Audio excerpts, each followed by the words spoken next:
कल हम लोग पढ़ रहे थे उत्तर वैदिक काल का अर्थव्यवस्था। कल हम लोग क्या पढ़ रहे थे? उत्तर वैदिक काल का अर्थव्यवस्था पढ़ रहे हैं।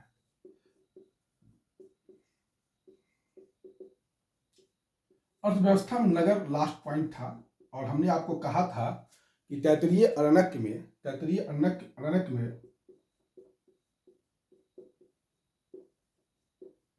आपको नगर की पहली बार चर्चा है और यहां पर मैंने आपको क्लास कंप्लीट किया था, कंक्लूड किया था। लेकिन इस वैदिक सभ्यता में, उत्तर वैदिक काल में दो शहर उसको आप नहीं कह सकते हैं, आद्य शहर कह सकते हैं। क्या कह सकते हैं?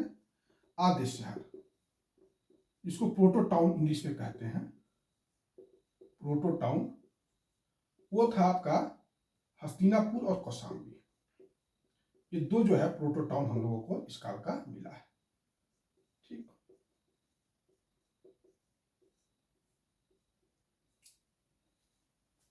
यह है आपका अर्थव्यवस्था में। देखिए, अर्थव्यवस्था में एक चीज और मैं बता देता हूं कि कभी कभी परीक्षा में पूछ लिया जाता है कि षड्भागी किसको कहा जाता था। षड्भागी का अर्थ हुआ 1/6 हिस्सा, तो राजा को ही षड्भागी भी कहा जाता था। यह आपका अर्थव्यवस्था के संबंधित उत्तर वैदिक काल का है। अब हम लोग समाज और संस्कृति पढ़ेंगे, लेकिन समाज और संस्कृति पढ़ाने से पहले हम आपको कुछ पिछले लेक्चर में कुछ सुधार करना चाह रहे हैं। मैंने शायद आपको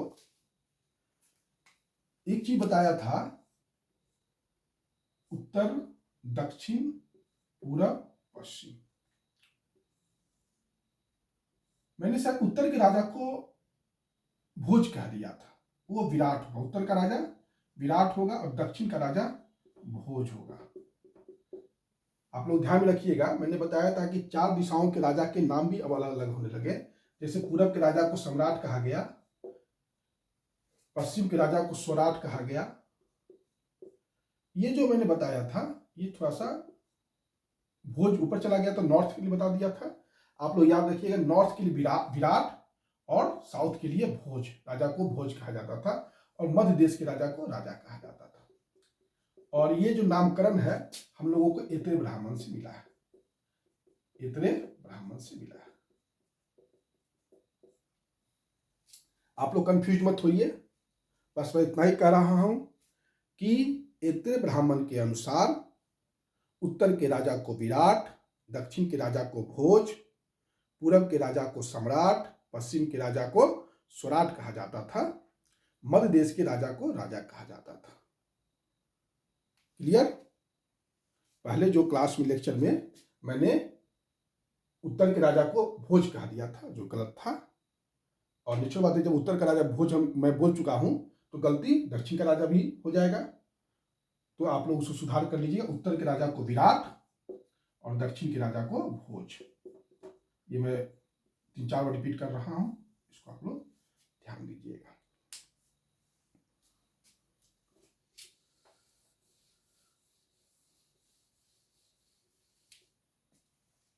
एक ग्रंथ है शतपथ ब्राह्मण, बहुत इंपॉर्टेंट ग्रंथ है शतपथ ब्राह्मण। मैंने कल एक यज्ञ का चर्चा किया था, पुरुष मेध यज्ञ, और इस यज्ञ में सबसे सर्वाधिक युग होता है, 25 यूपीसी में। युग का अर्थ हुआ यज्ञ वेदी। तो इस पुरुष मेध यज्ञ की चर्चा हमें शतपथ ब्राह्मण से मिलती है, इसको भी आप लोग ध्यान रखिएगा। पुरुष मेध यज्ञ की चर्चा हमें शतपथ ब्राह्मण से मिलती है। शतपथ ब्राह्मण से ही हमें जल प्रलय की भी कथा मिलती है, जल प्रलय की भी कथा मिलती है। मनु थे एक, और उस समय एक जल प्रलय आया था, तो मछली ने अपने पंख पर, क्योंकि पूरा जल प्रलय हो गया था, तो कहानी यह है कि मछली ने मनु को अपने, आप कह सकते हैं कि जो मछली का जो पीछे वाला हिस्सा होता है उस पर बैठाया मनु को, और फिर उनको उठा के फेंका, तो वो जाके कहाँ पहुंच गए? माना गांव। माना गांव उत्तराखंड में भारत तिब्बत सीमा पर है। मैंने शायद पहला क्लास में बताया था आपको, माना गांव का चर्चा किया था। तो मनु ही एक ही मात्र गांव बचा था जल प्रलय से, वह था माना गांव। बाकी सारा जो पृथ्वी है उसमें जल का प्रलय आ गया था, पानी में डूब चुका था। लेकिन मनु मछली पर बैठकर मछली ने उनको माना गांव पहुंचा दिया। और भारत का सबसे प्राचीनतम गांव यही है। भारत का सबसे प्राचीनतम गांव यही है धार्मिक दृष्टिकोण से। मैं इसको ऐतिहासिक दृष्टिकोण से नहीं कह रहा हूं, धार्मिक दृष्टिकोण से, जो सतपथ ब्राह्मण के अनुसार। लेकिन वैसे तो बलूचिस्तान होगा, जो मैंने 7000 BC का आपको बताया था। अगर धार्मिक दृष्टिकोण से कोई पूछ ले, जैसे उत्तराखंड में परीक्षा होगा, उत्तराखंड PCS का एग्जाम होने वाला है प्री का, तो हो सकता है कि आपसे माना गांव का क्वेश्चन वह पूछ सकता है। तो ये उत्तराखंड के लिए भी इंपॉर्टेंट है। वैसे भी आप लोग जानिए इस चीज को, भारत के बारे में हर जानकारी आप लोगों को होना चाहिए। यह है सतपथ ब्राह्मण।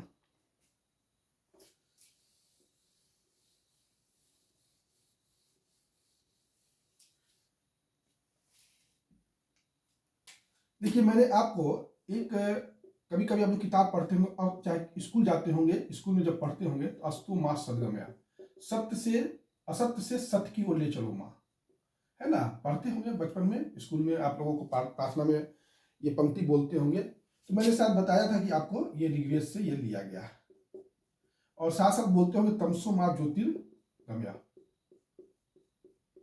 तो इसका अर्थ हुआ अंधकार से माँ हमें प्रकाश की ओर ले चलो, है ना।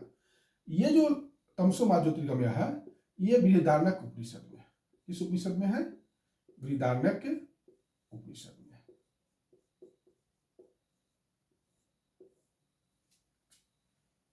क्लियर?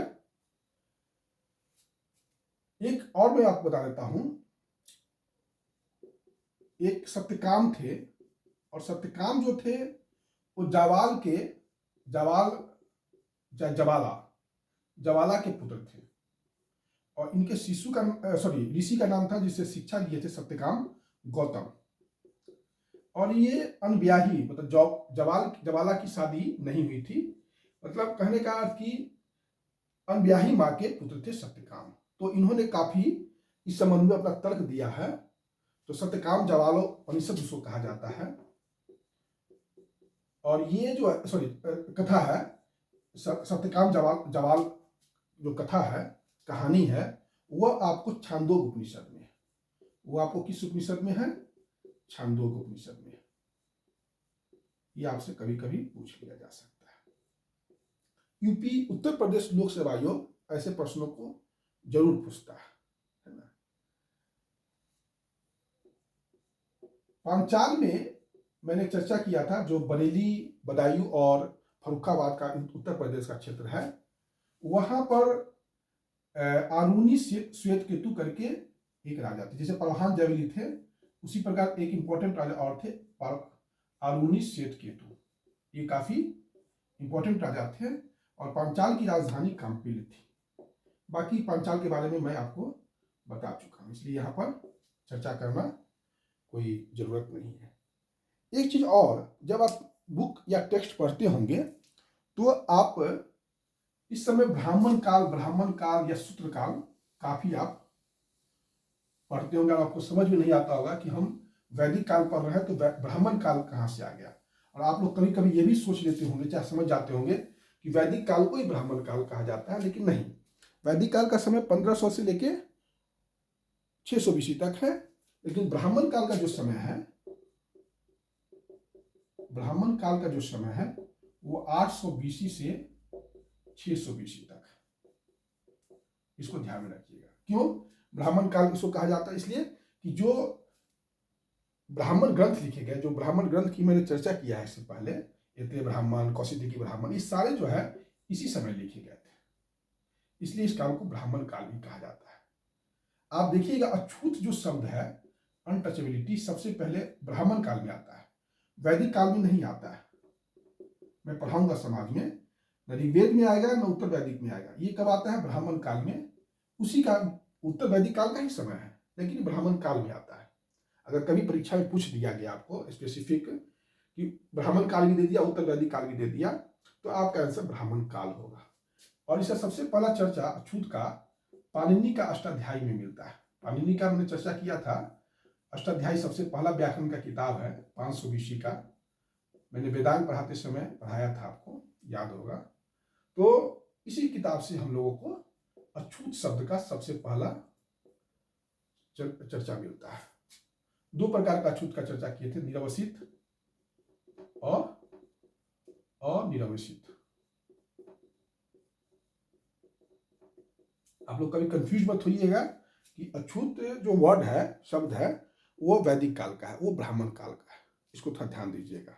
अगर बहुत डेप्थ में जाके पूछ लिया तो, अगर नहीं उत्तर वैदिक काल ही दे रहा है तो आप, अगर ब्राह्मण काल नहीं दे रहा है तो आप उत्तर वैदिक काल लगा सकते हैं। और कभी कभी किताब पढ़ते होंगे तो सूत्र काल भी आप लोग देखते होंगे।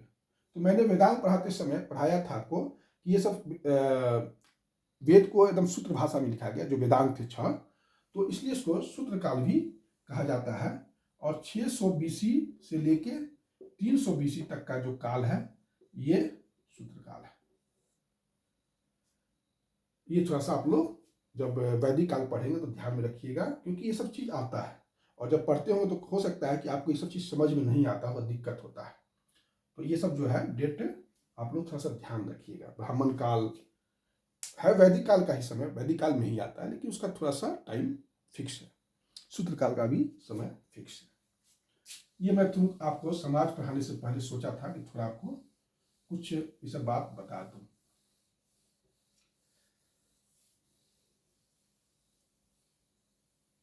अब हम लोग समाज पढ़ते हैं। वो हम लोग क्या पढ़े? समाज पढ़ते हैं।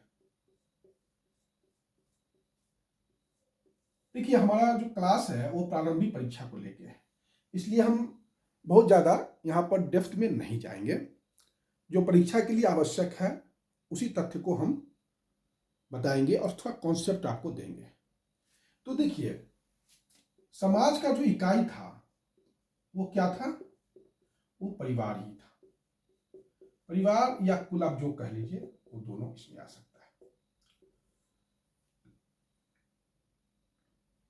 मैंने परिवार के सदस्यों के लिए एक वर्ड प्रयोग किया था, ऋग्वेद काल में नप्त, है ना, जो दादा पोता नाती नाना इस सब के समान रूप से आता है, ऋग्वेद काल के लिए किया था मैंने, है ना।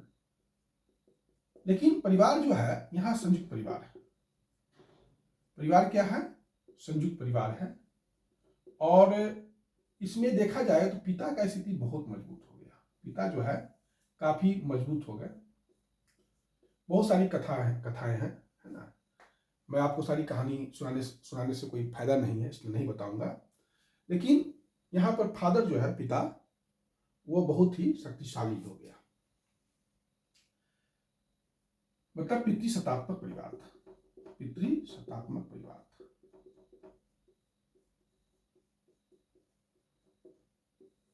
ये कहने का अर्थ है। अगर समाज का स्वरूप पर हम लोग थोड़ा सा ध्यान दें तो हमने आपको बताया था वर्णाश्रम धर्म। वर्णाश्रम धर्म मैंने ऋग्वेद के 10वें मंडल का चर्चा किया था और कहा था कि एक विराट पुरुष से ब्राह्मण का जन्म हुआ, मुख से भुजा से क्षत्रिय, जांग से वैश्य और पैर से शूद्र का जन्म हुआ। लेकिन ये चारों जो थे, ब्राह्मण, क्षत्रिय, वैश्य, शूद्र, ये सब आर्य थे। याद रखिएगा, ब्राह्मण हो, क्षत्रिय हो, वैश्य हो या शूद्र हो, ये आर्य थे। देखिए, एक चीज मैं आपको बता देता हूं, ये शूद्र जो थे ये बाहर से नहीं आए थे, ये ब्राह्मण से ही थे, क्षत्रिय से ही थे और वैश्य से ही थे। कारण ये था, मैंने आपको बताया था कि ऋग्वेद काल के प्रारंभिक समय में कर्म आधारित था, कर्म पर आधारित था। तो जो ब्राह्मण नीच कर्म करते थे उनको शूद्र चले जाते होंगे, जो क्षत्रिय नीच कर्म करते होंगे वो शूद्र बन जाते होंगे, जो वैश्य नीच होते होंगे वो शूद्र बन जाते होंगे। कर्म नीच का अर्थ ये हो गया कि पोजीशन, जैसे वो आर्थिक स्थिति उनकी अच्छी नहीं होगी, यहाँ पर ऐसे भी देख सकते हैं उसको, है ना। ये बस सोचिए, शूद्र जो है ये आर्य व्यवस्था से बाहर की थी, ये आर्य व्यवस्था में ही थी। अंतर इतना ही था कि इनका स्थिति नीचे की ओर था, सबसे निचले पायदान पर थे। और इसके पीछे कारण यह था कि इनकी आर्थिक स्थिति, शूद्र में हो सकता है कि कोई ब्राह्मण भी होगा, कोई क्षत्रिय भी होगा, कोई वैश्य भी होगा, लेकिन ऋग्वेद काल के अंत या उत्तर वैदिक काल का जब शुरू हो रहा था तो जो कर्म आधारित समाज था वो बन गया जन्म आधारित। वो क्या हो गया, अब ब्राह्मण का पुत्र ब्राह्मण, क्षत्रिय का पुत्र क्षत्रिय, वैश्य का पुत्र वैश्य और शूद्र का पुत्र शूद्र हो गया, है ना। अब जो है इसको जन्म धारित कर दिया गया कि आप ब्राह्मण हैं तो ब्राह्मण में ही आपके पुत्र होंगे, क्षत्रिय हैं, और इस चीज को इतने ब्राह्मण में हर जाति के लिए अलग अलग धर्म बताया गया कि आपका ये काम अलग अलग है। जैसे ब्राह्मण का काम है, ब्राह्मण को समाज में ऊंचा स्थान दिया गया, पढ़ाना लिखाना, पूजा पाठ कराना, यज्ञ से उनको जोड़ दिया गया। यज्ञ में इतने कर्मकांड होते थे कि ब्राह्मणों को प्रभुत मात्रा में धन मिलता था, है ना। ब्राह्मण जो है समाज में प्रमुख पहला स्थान ले लिए।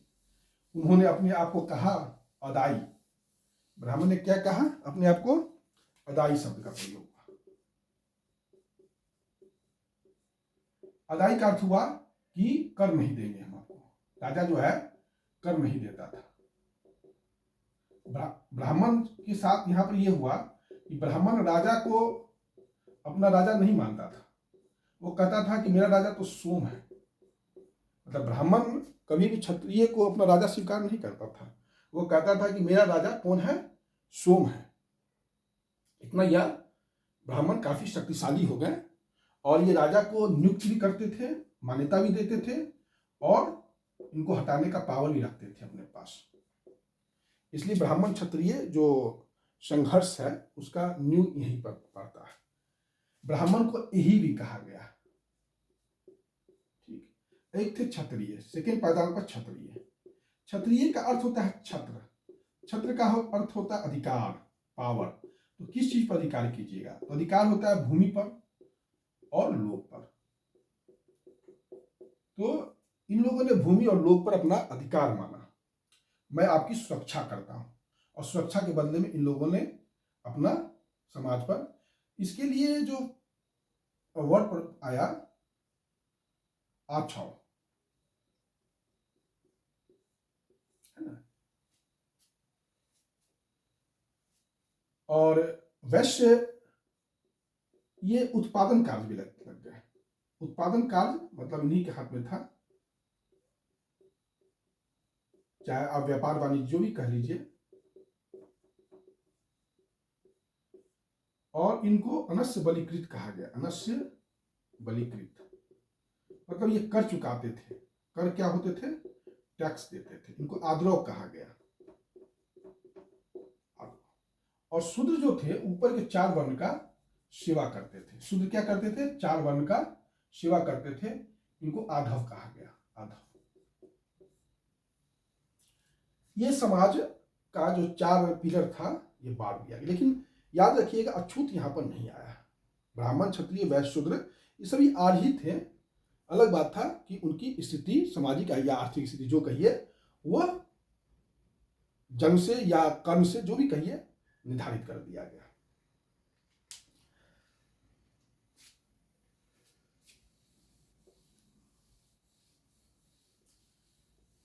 क्योंकि परिवार जो है वो पितृसत्तात्मक हो गया। परिवार क्या हो गया, पितृसत्तात्मक हो गया, तो महिलाओं की स्थिति गिर गई। महिलाओं की स्थिति क्या हो गई, गिर गया, गिरावट आ गई। अब उसको पहले महिलाएं लोग शिक्षा प्राप्त करती थी, वंचित कर दिया गया, संपत्ति के अधिकार से वंचित कर दिया गया, उपनयन का अधिकार से भी वंचित कर दिया गया। और उसको महिलाओं को जो है या तो पति, पुत्र या पिता के नियंत्रण में कर दिया गया। आपको जान के आश्चर्य होगा कि ऋग्वेद में कहा गया कि पत्नी ही घर है। मतलब इतना इज्जत पत्नी का था। शतपथ ब्राह्मण में कहा गया पत्नी को कि पत्नी जो है अर्धांगिनी है, आधा अंग है। शतपथ ब्राह्मण में पत्नी के लिए ये शब्द आया। और आपको मैं महाभारत का एक प्रसंग बताता हूं कि भीष्म पितामह भी कहते हैं कि पत्नी को घर में इज्जत से रखना चाहिए। लेकिन उसको अपने नियंत्रण में करना चाहिए, रखना चाहिए।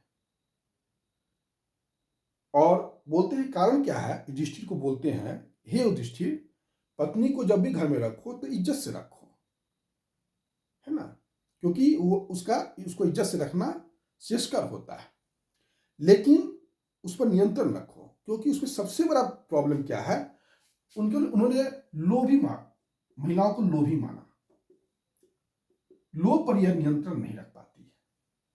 यह भीष्म पितामह का कहना है, समझिए, मैं अपना कोई स्टेटमेंट नहीं दे रहा हूं। देखिए, मुझको एक बात ये लगता है कि इस समय भौतिक संस्कृति का तेजी से प्रसार हो रहा था और महिलाओं को भी इसी नजर से देख लिया गया। अब महिलाओं जो है भोग की वस्तु बना दी गई। ये भौतिक संस्कृति जो है ना, वो भोग की वस्तु बन गई, आनंद की वस्तु बन गई, समझिए। अब उसको सर्जना की जो राइट था या इसका जो पावर था, उससे उसको वंचित किया गया, है ना। अब पत्नी को यज्ञ करने का, यज्ञ में था अधिकार, चाहे आपको यज्ञ में साथ साथ बैठती थी या राजाभिषेक होता था, तो इस समय भी काफी था। महिलाओं को, जैसे मैंने आपको महिषी की चर्चा किया था कुछ देर पहले, महिषी प्रधान रानी होती थी, राजा के साथ भाग लेती थी, राजसूय यज्ञ में भी भाग लेती थी। ये सब मैंने आपसे चर्चा किया था। यज्ञ में तो भाग लेती ही थी, है ना। तो ये महिला का है। महिलाओं को जनेऊ यज्ञोपवीत से वंचित कर दिया गया। महिलाओं को क्या किया गया, यज्ञोपवीत से वंचित कर दिया गया। और शूद्र को भी उपनयन का अधिकार नहीं मिला और उसको भी यज्ञोपवीत से वंचित कर दिया गया। महिलाओं और शूद्र को स्थिति को गिरा दिया गया इस समय जानबूझकर। और जो एक बार गिरा, महिलाओं और स्थिति का गिरावट, महिलाओं और शूद्र का जो उत्तर वैदिक काल में गिरा, वह आप कह सकते हैं कि 26 नवंबर 149 तक स्थिति बना रहा गया।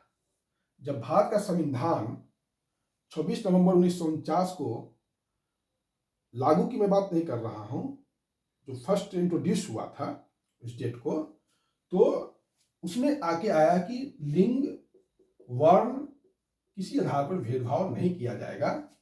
यह संवैधानिक आदर्श था, लेकिन उसके लिए एक लंबा संघर्ष करना पड़ा।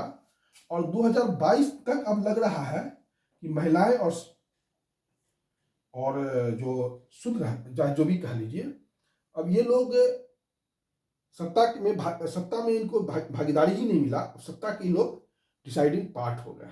बहुत सा आप देखिएगा, मोदी जी ने जैसे 3 तलाक का ये सब काम किया, बहुत सा काम किया। यहाँ पर ये हिस्ट्री है, इसलिए हम उधर नहीं जाएंगे, है ना। लोभ तो होता है, लेकिन लोभ का संवरण करना पड़ता है। भीष्म पितामह ने लोभी कहा है किसी के लिए, उस चीज को ध्यान में रखते हुए। तो ये और द्विज जो है, मतलब द्विज का जो अधिकार, द्विज का दूसरा जन्म जो उपनयन कहते हैं, तो 3 ही वर्ण को मिला। किस को मिला, तो ब्राह्मण को मिला, क्षत्रिय और वैश्य, ये तीनों को द्विज का। शूद्र को इससे वंचित कर दिया गया। शूद्र को क्या किया गया, वंचित कर दिया गया। लेकिन आप एक चीज जानिए, शूद्र में एक थे रथकार। क्या थे, रथकार।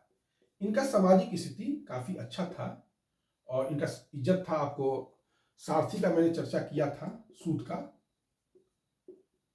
है ना, जो रत्नी थे, 12 रत्नी में इनका स्थान था। तो इनको भी यज्ञोपवीत पहनने का या उपनयन का अधिकार था, उपवीत का अधिकार था।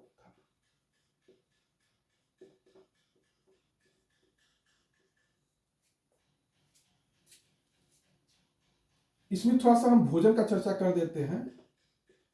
अब ये लोग नमक और मछली अब यहाँ पर वैदिक काल में नहीं था, यहाँ मिलने लगा है और खाते थे। नमक और मछली यहाँ पर अब आ गया है। जानवर का भी थोड़ा सा चर्चा कर देते हैं। बाघ, हाथी पहली बार उत्तर वैदिक काल में ही आपको मिला है, ठीक। ऋवैदिक काल में बाघ और हाथी की चर्चा नहीं है, उत्तर वैदिक काल में बाघ और हाथी का चर्चा है। पशुपालन भी में, अर्थव्यवस्था भी मैंने चर्चा किया था, कुछ हाथी का साथ चर्चा किया था, बाघ का मैंने नहीं किया था, तो मैं यहाँ पर बाघ का चर्चा भी कर दिया। यही आपका समाज। महिलाओं की स्थिति गिरा और महिलाओं को जो है भोग की वस्तु मान लिया गया। एक किताब है, बुक का नाम है मैत्रायणी संहिता। क्या नाम है? मैत्रायणी संहिता। ये बहुत इंपॉर्टेंट है, परीक्षा में पूछ लिया जाता है। मैत्रायणी संहिता, इसमें स्त्री की जो तुलना है, मदिरा समझते ही होंगे, शराब को कहा जाता है मदिरा, विष जहर को कहा जाता है, और पाशा जो हम लोग जुआ खेलते हैं उसका, उसमें किया जाता है।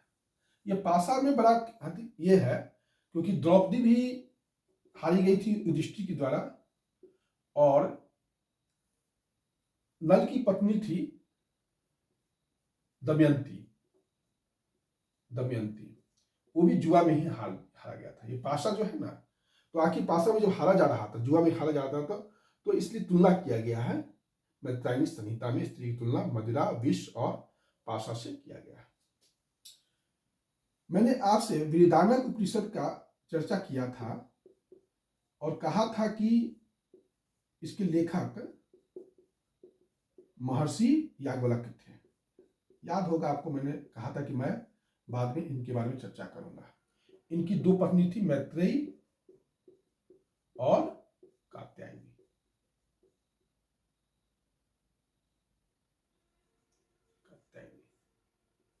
गार्गी और कात्यायनी, सॉरी, शायद वहां भी मैत्रेयी हो गया होगा, अगर हो गया होगा तो ठीक कर लीजिएगा। यही ध्यान रखिए कि बृहदारण्यक उपनिषद याज्ञवल्क्य लिखे थे, गार्गी और कात्यायनी उनकी दो पत्नी थी। याज्ञवल्क्य जो थे वो जनक के दरबार में रहते थे। जनक कहाँ के राजा थे? मिथिला के राजा थे। मिथिला के जो जनक राजा थे ये भी हल चलाते थे, याद रखिएगा। ये क्या करते थे? हल चलाते थे। हल का किसी जमाने में बड़ा इंपॉर्टेंस था। राजा जनक भी हल चलाते थे, और कभी आप लोग ये कहानी सुनेंगे, सीता माता का जन्म, जब जनक भगवान खेत में हल चला रहे थे तो सीता का जन्म हुआ था, है ना। तो वो पृथ्वी की ही बेटी थी, पृथ्वी की ही बेटी थी। तो ये हल चलाते थे। हमारे यहाँ तीन व्यक्ति हल चलाने में, हल के लिए नामी है। एक राजा जनक है, एक इंद्र भगवान है, उनको तो सुनासीर भी कहा दिया गया, सिर हल को कहा जाता है, और एक थे बलराम। बलराम को जानते होंगे हम, कृष्ण जी के भगवान, कृष्ण भगवान के बड़े भाई थे शायद, हलधर। बलराम को हलधर भी कहा जाता था। तो हाँ, मैं जो कहना चाह रहा था, बृहदारण्यक उपनिषद में याज्ञवल्क्य जो थे, राजा जनक के दरबार में एक वाद विवाद प्रतियोगिता हो रहा था, या आप कह सकते हैं कि दार्शनिक वार्तालाप हो रहा था। उस दार्शनिक वार्तालाप में वो अपनी पत्नी गार्गी से हार गए। अब जब गार्गी से हार गए तो भरे राज दरबार में उनको यह अपना अपमान लगा, तो उन्होंने कहा कि हे गार्गी, चुप हो जाओ, नहीं तो मैं पत्थर उठाकर तुम्हारा सर फोड़ दूंगा। ये कहने का अर्थ है कि महिलाओं को अब दबा के नियंत्रण में रखा जा रहा है ना, क्योंकि कहीं ना कहीं इसके पीछे जो भावना है वह यह है कि महिलाएं अब घर की चार दीवारी में रहे। मैं विवाह संस्था पढ़ाऊंगा, तो विवाह संस्था जब हम धर्म और संस्कृति पढ़ाएंगे तो वहां पढ़ाएंगे विवाह के बारे में, कि पहले महिलाएं जो होती थी अनावृत होती थी, उसको आवृत किया था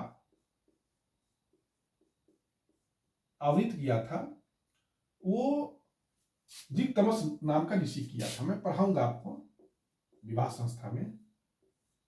लेकिन ये भी जो है, दिक्तमस ने विवाह संस्था तो शुरू किया, लेकिन आवृत करने वाले पहले जो आदमी थे, व्यक्ति थे,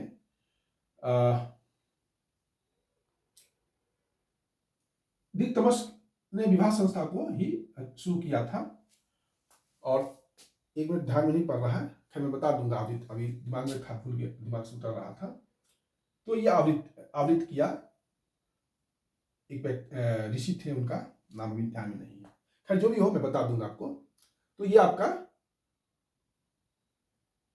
समाज है, समाज के बारे में जानकारी है ना।